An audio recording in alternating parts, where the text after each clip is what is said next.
আসসালামু আলাইকুম গাইস, আশা করি সবাই ভালো আছেন। আজকের ভিডিওটা শুধুমাত্র যারা 2025 সালে এইচএসসি পরীক্ষা দিবে তাদের জন্য। তো আপনারা সবাই জানেন আপনাদের রুটিন প্রকাশ করা হয়েছে এবং ডেট সম্ভাব্য তারিখ 26 তারিখ দেওয়া হয়েছে।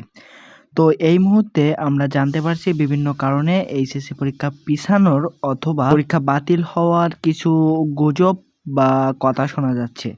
এটার কতটুকু সত্যতা আজকে আমরা সেটা যাচাই করব। ইতিমধ্যে সৃষ্ট বঙ্গোপসাগরের নিম্নচাপের কারণে বাংলাদেশের অনেক জেলায় বৃষ্টিপাত হয় এবং যে নিম্নচাপ সৃষ্টি হয় তার কারণে বাংলাদেশে অনেক জেলায় বৃষ্টিপাতের কারণে নদীর বাঁধ ভেঙে যায়, যার কারণে একটি সংবাদ মাধ্যমে বলা হয়েছে বন্যা কবলিত অঞ্চলে এইচএসসি পরীক্ষা স্থগিত থাকবে।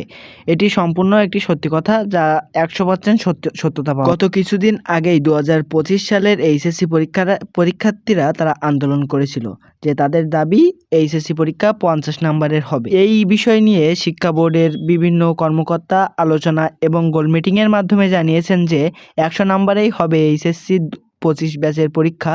পর্যাপ্ত সময় দেওয়া হয়েছে, তাই পরীক্ষার পেছনের কোনো সুযোগ নেই। ইতিমধ্যে আমরা আরও জানতে পেরেছি সংবাদ মাধ্যমের মাধ্যমে যে প্রতি 20 জন পরীক্ষার্থীদের জন্য থাকবেন একজন পরিদর্শক, আসনে থাকবে 3 ফুট দূরত্ব। আসলে কথাটি সত্যতা যাচাই আছে, কিন্তু এইটা একটি স্বাভাবিক বিষয়। আপনারা ভেবে দেখেন, প্রতি একটা ক্লাসরুমের ভেতরে সর্বোচ্চ 40 থেকে 35 জন শিক্ষার্থী থাকে, আর একটি শ্রেণীকক্ষে স্বাভাবিকভাবেই সিগনেচার এবং বিভিন্ন কাজের জন্য 2 জন পরিদর্শক অত্যাবশ্যক।